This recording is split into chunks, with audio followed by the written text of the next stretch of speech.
प्रणाम आपणଙ୍କୁ। महर्षि गौतम आश्रम महातापस नामधारी जैनिक सिद्ध तपा मुनि थिले।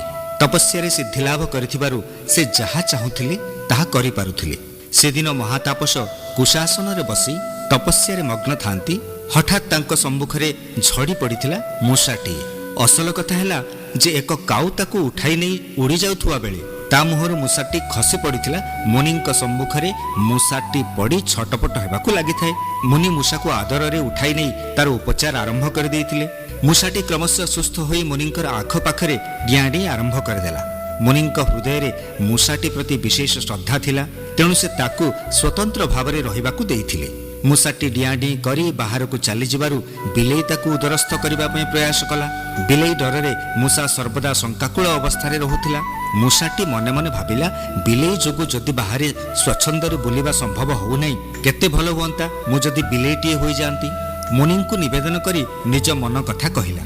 मुनिंक मनरे मूषाटी प्रति स्वतंत्र श्रद्धा थिबारु से तांकु ताहा ही करि देइथिले। मूषाटी बिलेई होई एणेतेणे बुलिला, हेले कुकुर दृष्टि पड़िबारु से बिलेई उपरे आक्रमण करबाकू उद्यत हेला। बिलेई भयभीत होई प्राण विकଳରେ धाई आसी मुनिंक शरण पशिला। मने मने भाबिला, एबे मोर प्राण जाइथांता, भल होइथांता मु जदि कुकुरटी होइथांती। सेदिन बिलेई मुनिंकु निजर दुख कहानी वर्णना करी कहिथिला, बाबा मु बाहरकू बाहरिला बेलकू कुकुर आक्रमण करबाकू बाहरुची, मते कुकुरटी कर दियंतु। मुनि तार प्रार्थना रक्षा करी ताहा ही करदेले। कुकुर हेबा परे से भाबिला, मु निर्भय रे वन प्रदेश रे विचरण करिबी। हेले विडंबना एइया थिला जे जंगल रे बुलुथुवा बाघ ताकू आक्रमण करबाकू बाहरिबारु भयभीत होई क्षिप्र गति रे आश्रम को पळाई आसीथिला। एबे मनकू आसिला, बाघ सबुठारु बळवान, मु जदि बाघटीए होई जिबी काहारिकू डरिबार आउ नथिबो। मुनिंकू प्रार्थना करी कहिला, बाबा बाघ मोठारु बळवान, ताकू देखि मते जीवन बंचाइबा पई धाइबाकू पड़िथिला, मते बाघटीए कर दियंतु। मुनि ताहा हाँ कर देइथिले अशेष दया थिबा कारणरू। वर्षा ऋतु थिला, अविराम वर्षा हेउथाए। वर्षा हेतु बाघटी शिकार पाई नथिला, फलत किछि दिन भोकिला रहिगला। क्षुधारे व्याकुल हेउथुबा बेले मनकू आसिला मुनिंकू खाई से क्षुधा उपशम करिबा पाई। मुनिंक सम्मुखरे पहुंची लोभातुर दृष्टि रे कहिला, मु किछि दिन हेला भोकिला अछि, तमकू खाई उदर ज्वाला शांत करिबी।